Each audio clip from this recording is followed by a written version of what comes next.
Sumayin niyo po ang Panginoon. At sumaiyo rin. Ang pagbasa sa mabuting balita ng Panginoon ayon kay San Lucas. Papuri sa iyo, Panginoon. Noong panahon na iyon, sinabi ng Panginoon, ipalagay natin kayo'y may aliping nag-aararo o nagpapastol kaya ng tupa.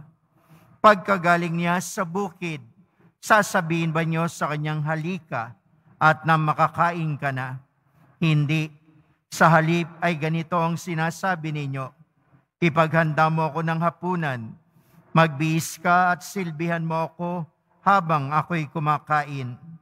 Kumain ka pagkakain ko. Pinasasalamatan ba ang alipin dahil sa ginawa niya ang inuutos sa kanya? Gayon din naman kayo, kapag nagawa na ninyo ang lahat ng iniutos sa inyo, sabihin ninyo, kami mga aliping walang kabuluhan, tumupad lamang kami sa aming tungkulin. Ang mabuting balita ng ating Panginoon. Pinupuri ka namin, Panginoong Hesukristo. Magsiupo muna po ang lahat. Magandang umaga po sa inyong lahat. Magandang umaga sa lahat ng nanonood sa atin sa TV Maria, Facebook Live, YouTube at sa Twitter. Kaya hindi sa mga kapatid nating nasa ibang bansa, lalo na yung mga nagtatrabaho o FW, sila'y ating pinagdarasal sa misang ito. Lahat ng bagay ay utang natin sa Diyos. Maging ang buhay natin ay utang natin sa Diyos. Lahat ay galing sa Diyos. Ang hininga natin, ang pagkatao natin, anumang meron tayo ay galing sa Diyos. At dahil ito'y galing sa Diyos, marapat lang tayo'y magpasalamat sa Diyos. At paano tayo nagpapasalamat sa Diyos? Nakapagpapasalamat tayo sa Diyos kung tayo ay maglilingkod sa Kanya. Madaling magsabi ng thank you, madaling magsabi ng salamat, pero ang pagpapasalamat sa Diyos, ang pagte-thank you sa Diyos, nakikita sa pamamagitan ng pag-aalay natin ng anumang meron tayo, lalo na ng ating buhay at sarili sa Diyos. Kaya kung inaalay natin ang ating sarili sa Diyos, we are at disposal of the Lord. Dahil tayo nasa Kanyang disposal, ibig sabihin, handa tayong sumunod sa Kanya. Kaya ang magpasalamat sa Diyos, pag-aalay ng sarili sa Kanya, at pagsunod sa Kanyang mga atas. Ang maglingkod ay isang pagsunod sa atas na Diyos. At paano tayo maglilingkod sa Diyos? Tulad ng paglilingkod ng Panginoong Hesukristo. Tulad ng paglilingkod ng Poong Jesus Nazareno. At paano nga ba naglingkod ang Diyos? Paano nga bang naglingkod ang Poong Jesus Nazareno? Siya'y nagmahal sa lahat. Kaya tayo tinatawag din niyang magmahal din tayo. Siya'y nagpatawad. Tinatawag din niya tayo maging mapagpatawad sa kapwa. Si Jesus Nazareno ay naging maawain. Kaya tayo rin ay tinatawag maging maawain. Naging matulungin siya. Kaya tayo tinatawag maging matulungin. Kung kaya ang paglilingkod sa Diyos ay pagsasabuhay ng Kanyang pag-ibig. At hindi tayo po pwedeng umibig lang ng umiibig sa atin. Iba ang hamon sa atin ng Panginoon. Hindi mo lang iibigin ang kaibigan mo. Anong utos ng Diyos? Love your enemies. Mahalin mo ang napakahirap mahalin.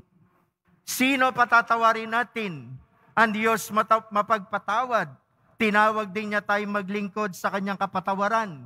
Tinatawag din niya tayong maging mapagpatawad. At sino ang patatawarin natin? Yaumbang nagpapatawad din sa atin? Hindi baga sinabi rin niya, mga kapatid na paulit-ulit na nagkakasala sa iyo, patatawarin mo na galing sa puso mo. Maawain ang Poong Jesus Nazareno. Sino ang kaaawaan natin? Yung nagpapakita sa atin ng walang awa at habag. Sino kaawa natin? Yung mga taong nagmataas at nilait ang pagkatao natin. Sila ang bibigyan natin ng awa at unawa. Sino ang tutulungan natin? Hindi yaong makakasukli sa ginagawa nating kabutihan. Sino ang tutulungan natin? Hindi ba inutos din niya? Kung kayo'y maghahanda, huwag niyong tawagin ang kapitbahay niyong mayayaman na kaya kayong suklian. Sino raw ang tawagin? Sino raw ang imbitahin? Yung walang kakayahang magsukli sa iyo. Ang mga pilay, ang mga mahirap, ang wala sa buhay, yung hindi kayang suklian ang kabutihan mo. Tinawag tayo ng Diyos ngayon na maging kaniyang alagad. At dahil tayo tinawag, kailangan tayo ring maging mapagkumbaba. Ano sabi ni Jesus? Ama, ang kalooban mo, hindi ang kalooban ko. Pagpapakumbaba. Kaya ang ebanghelyo, pagpapakumbaba. Hindi natin po pwedeng ipamukha na tayo naglilingkod sa Diyos. At pagkatapos hihingi tayo ng sukli. Hindi tayo po pwedeng tutulong at hihingi ng thank you. Ang Kristiyano, ang sumusunod kay Jesus, ang naglilingkod sa Kanya, hindi humihingi ng anumang kapalit. Hindi humihingi ng sukli kanino man. Ano sabi sa unang pagbasa? Bahala ang Diyos sa mga taong mabuti. At ang taong mabuti nasaan daw? Nasa langit. Ano raw ang taong mabuti? Susuklian ng buhay na walang hanggan. Kaya, totoo, hindi po madaling magpatawad ng mga taong gumagawa sa atin na masama. Hindi po madaling umunawa sa mga taong hindi nakakaunawa sa atin. Hindi rin madaling tumulong sa mga taong walang utang na loob. Pero ang hamon sa atin ng Diyos ay iba. Ano sabing ganon? Sa unang pagbasa sa Aklat ng Karunungan, pag nagtiis ka ng konti, merong kang biyaya galing sa Diyos. Ang hirap natin sa pagpapatawad, ang hirap natin sa paglilingkod, ang hirap mo sa asawa mo, ang hirap mo sa anak mo, ang hirap mo sa apo mo, ang hirap mo sa kapatid mo, ang hirap mo sa parokya mo. Ano? Gawin mo ang mabuti pa rin kahit nahihirapan ka. Dahil susukli ang Diyos sa iyo nang hindi mo inaasahan. Yun ang unang pagbasa natin sa Aklat ng Karunungan. Ang pagtitiis mo sa buhay mo. Ang pagtitiis ay yung hindi ka gumagawa ng masama kahit ginagawang ka ng masama. Bahala ang Diyos sa atin. Maglingkod ka lang sa Kanya. Bahala ang Diyos sa atin. Alam niyo, minsan may isang madre, naglilinis ng sugat ng isang may ketong at inuuod yung sugat. Sabi ng isang mayaman, "Oy, sister, bigyan man ako ng 10,000, hindi ko gagawin yung ginagawa mo. Nakakadiri." Sumagot yung madre, "Ako rin nandidiri. Ako rin, kahit bigyan ako ng 10,000, hindi ko to gagawin." Bakit ginagawa mo?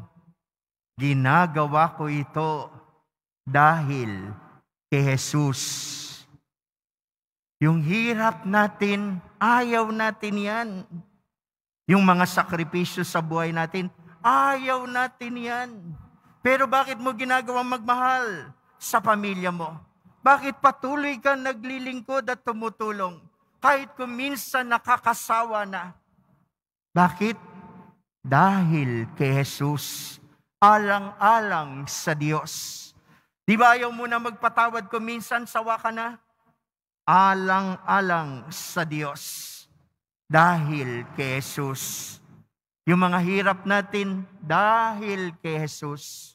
Noong nakaraang linggo, Martes, sinabi ko sa inyo, na lumuhod din ako diyan, At talagang masakit ang tiyang ko ng 2 linggo.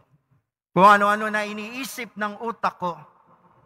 Akala ko may cancer, akala ko meron ko ano-ano na yung bituka ko.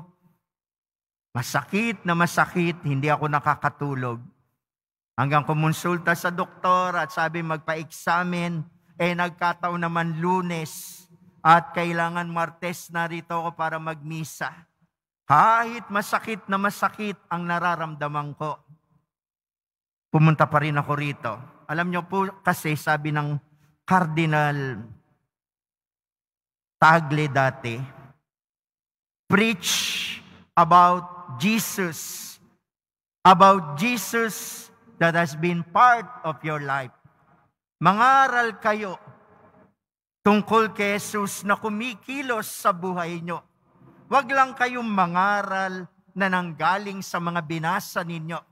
Huwag lang kayong mangaral na mga narinig ninyo. Mangaral kayo, sabi ng Cardinal Tagle nun sa isang retreat. Ipangaral nyo si Jesus na kumikilos sa buhay nyo. At yun ang gusto kong sabihin sa inyo. Oo, marami akong sakit na dinaanan. Lahat yan, alam niya ng mga kaibigan kong naririto. At higit sa lahat, alam ng Diyos.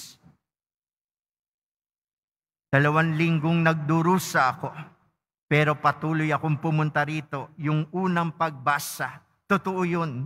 Tiniis ko yung kirot habang nagmimisa ako. Pinapawisan ako ng malamig, nanlalamig ako sa kirot. Pumunta ako sa doktor matapos ang misa rito. In-examine ko anong examine. Ano lumitaw? Ano sabi kanina ni sister? Ang lakas-lakas mo sa poong Jesus Nazareno. Anong ibig ko sabihin?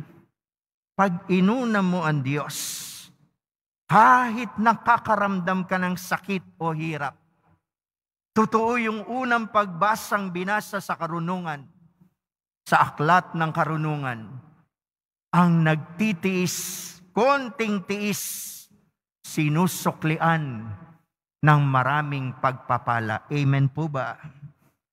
Amen po ba? Hindi lang ako maraming tiniis. Karamihan sa inyo nagsisimba. Marami ng dinaanang na mahirap at tiniis. Marami na rin kayong kasaysayan at kwento ng hirap ng buhay. Tiniis ninyo. Pero sa kabila ng pagtitiis, hindi tayo bumitiw sa pananampalataya natin sa poong Jesus Nazareno. Dahil kung bumitiw tayo, wala na tayo dito ngayon. Pero bakit tayo naririto? Isang patunay na mahal din kayo, mahal tayo ng poong Jesus Nazareno. Amen po ba? Totoo yan. Yung katabi mo, akong nakikita mo, may mga pinagdaanan at tiniis. Pero di ba sinusuko natin, binibigay natin, minsan nga hindi na natin naintindihan kung ano ito. Minsan hindi na natin naintindihan yung dumarating sa buhay natin. Ano ba ito, Panginoon? Pero ano ginawa natin? Naglingkod pa rin. Nandito ka pa rin. Inalay mo pa rin ang sarili mo. Inalay mo kasama ang duda mo. Inalay mo pati kahirapan mo. Tanong, pinabayaan ka ba ng poong Jesus Nazareno? Hindi. Hindi. Kaya, mga kapatid ko, patuloy kayong maglingkod. Patuloy kayong magpatawad sa gumagawa sa inyo na masama. Patuloy tayong umunawa sa hindi nakakaunawa sa atin. Patuloy tayong tumulong sa hindi tayo kayang suklian. Patuloy tayo na maging mahabagin sa hindi marunong maawa sa atin. Maglingkod kang katulad ng poong Jesus Nazareno. At totoo, pagpapalain niya ang mga nagtitiis. Sino yun? Ikaw. Ikaw na maraming dinaan ng hirap, ikaw ay pagpapalain, pinagpapala, at kailanman hindi pababayaan ng poong Jesus Nazareno. Amen.